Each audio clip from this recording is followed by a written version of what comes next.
Student, चलो इस question में क्या दिया हुआ है, a disc and ring both have the same mass and radius, the ratio of moment of inertia of the disc about the diameter to ring about the tangent it its plane. Okay, moment of inertia का ratio चाहिए किसका, disc to क्या चाहिए, disc to ring चाहिए। Okay, disc का moment of inertia किसके about चाहिए, diameter के अबाउट। चलो ये मैं डिस्क कंसिडर करता हूँ, इसका मोमेंट ऑफ इनर्शिया किसके अबाउट चाहिए, डायमीटर। ठीक है, डायमीटर ऐसा ले लेता हूँ। डायमीटर के about moment of inertia of disc कितना होता है, it is the mr square divide by 4। चलो डायमीटर का तो पता है, डिस्क का हो गया। दूसरा क्या दिया, रिंग दिया हुआ है, रिंग का मोमेंट ऑफ इनर्शिया, ये रिंग कंसिडर करता हूं। रिंग का मोमेंट ऑफ इनर्शिया टेंजेंट के अबाउट चाहिए, तो टेंजेंट, और भी टेंजेंट कहां चाहिए, टेंजेंट इन इट्स प्लेन। तो आप बोलोगे टेंजेंट इधर आएगा, जब भी टेंजेंट इन प्लेन बोला गया तो ऐसा आएगा, और टेंजेंट परपेंडिकुलर टू प्लेन बोला गया तो आपका रिंग ऐसा रहेगा, इसको बोलेंगे परपेंडिकुलर टू प्लेन। ये प्लेन हो गया डिस्क का, सॉरी रिंग का प्लेन हो गया, इसके साथ परपेंडिकुलर।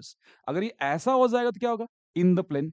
तो कभी कंफ्यूज नहीं होना कि टेंजेंट का क्वेश्चन कभी भी आए तो आपको बोलेगा अबाउट टेंजेंट बोला तो टेंजेंट इन द प्लेन या तो टेंजेंट परपेंडिकुलर टू प्लेन। ठीक है, अब ये टेंजेंट कैसा हो गया, इन द प्लेन, मतलब क्या होगा आपके पास, ऐसा बोल सकता हूं। अब मुझे यहाँ पे क्या, इसके अबाउट मोमेंट ऑफ इनर्शिया चाहिए, मैं इसको बोल देता हूँ यहाँ से I1 बोल देता हूँ। ठीक है, इसको क्या बोलता हूँ मैं यहाँ से, इसको I1 कंसिडर कर लेता हूँ। चलो ये हो गया I1।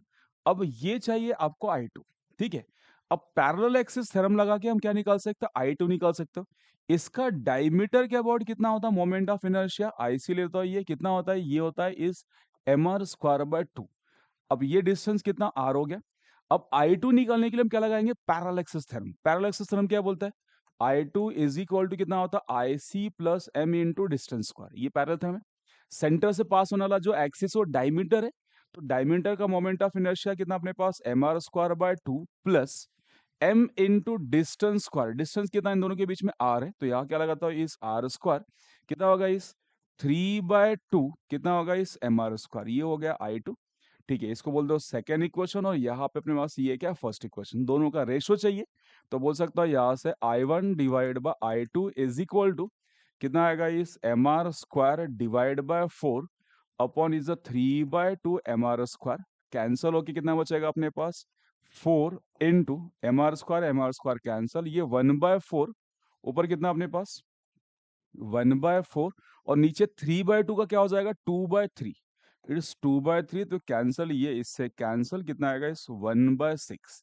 तो I1 डिवाइड बाय I2 का वैल्यू कितना आ रहा है, 1/6 है क्या अपने पास, ऑप्शन ऑप्शन सी। ठीक है, आपको ऐसे क्वेश्चंस में हमेशा डायमीटर के अबाउट, रिंग और डिस्क का डायमीटर के अबाउट और सेंटर के अबाउट मोमेंट ऑफ इनर्शिया याद कर लेना है। अब डायमीटर के अबाउट अगर आपको नहीं याद रहेगा तो परपेंडिकुलर एक्सिस थ्योरम लगा के आप डायमीटर के अबाउट कैलकुलेट करोगे, बट मोस्टली डायमीटर के अबाउट याद कर लो। तो डायमीटर के अबाउट कितना होता है moment of inertia, mr square bye 4। इसका डायमीटर के अबाउट कितना होता है moment of inertia, mr square divide by 2। ठीक है, जिसको नहीं पता रहेगा यहां से नोट कर लो कि अगर आपके पास डिस्क है, क्या है यहाँ पे डिस्क, तो डिस्क का मोमेंट ऑफ इनर्शिया सेंटर के अबाउट, ये होगा सेंटर, सेंटर के अबाउट कितना होता है, इस mr स्क्वायर बाय 2। और डायमीटर के अबाउट कितना होता है, ये डायमीटर ले लो, डायमीटर के अबाउट इसका हाफ होता है। कैसा आएगा यहाँ से, ये आई ऑफ डायमीटर कितना होगा, इस mr स्क्वायर डिवाइड बाय 2, इसका हाफ कितना आ गया, 4। ठीक है, सेम अगर आपके पास रिंग है तो रिंग का मोमेंट ऑफ इनर्शिया सेंटर के अबाउट कितना होता है, सेंटर के अबाउट इस mr स्क्वायर होता है।